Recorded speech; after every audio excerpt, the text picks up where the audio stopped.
Let us continue with the last part of this topic on the gift of companionship.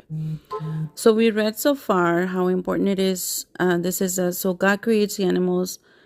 He created that for Adam because he seemed lonesome, but that wasn't not enough. So God creates a woman, Eve. Then it's the first ever companion.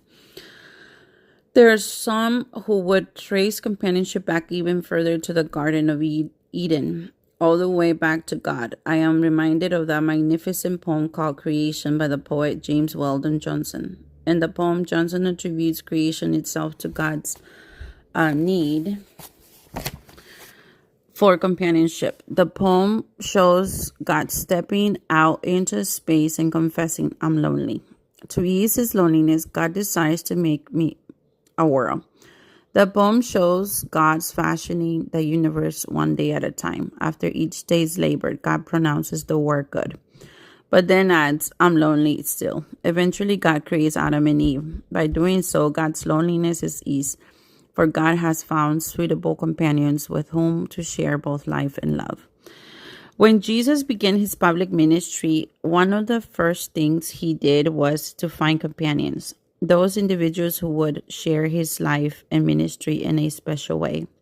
Whenever Jesus faced a difficult situation, he gathered his companions around himself, sometimes all 12, sometimes only a few. Jesus Christ, the Son of God, the Savior of the world, needed the companionship of others. Even he, as strong and powerful and good as he was, couldn't go it alone. We can't go it alone either. We cannot face the challenges of life without the support of others. This need for companionship is one we must never be ashamed of.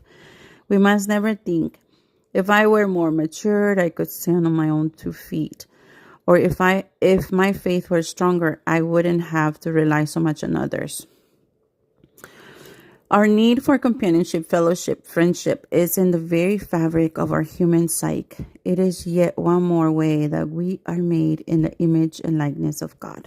Our need for companionship, remember that, is essential.